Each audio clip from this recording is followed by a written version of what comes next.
Today, we will look at resource conservation. We must reduce, reuse, and recycle. Shifting to renewable energy is vital. Practice stewardship for our future.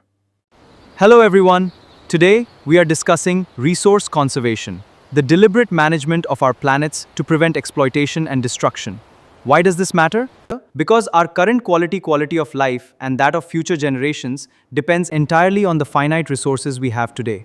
Resource conservation is not just about saving things, it is about sustainable use. It involves balancing our immediate needs with long-term ecological health. Whether it is water, soil, minerals, or fossil fuels, conservation ensures that we do not deplete these stocks in the case of non-renewables, that we maximize their efficiency.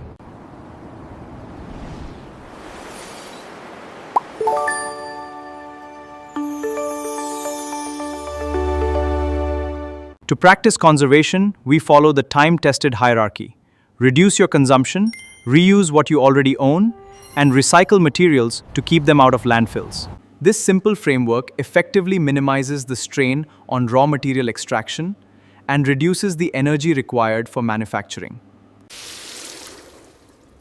Transitioning from finite fossil fuels to renewable sources is vital. Sources like solar, wind, and hydro significantly lower our carbon footprint. Every kilowatt of electricity saved is a step toward preventing climate-induced ecological collapse. Conservation isn't just an environmental choice, it's an economic one. Efficient resource use lowers costs for industries, creates green jobs in the technology sector, and ensures long-term food and water security for global populations. Ultimately, change starts with the individual. Whether it's reducing water usage, composting organic waste, or supporting sustainable brands, your choices dictate the demand.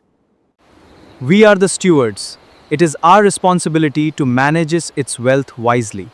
Conservation is not a chore, it is an investment in our survival. Let's start today. Thank you for watching. What aspect of resource conservation would you like to dive deeper into for our next discussion?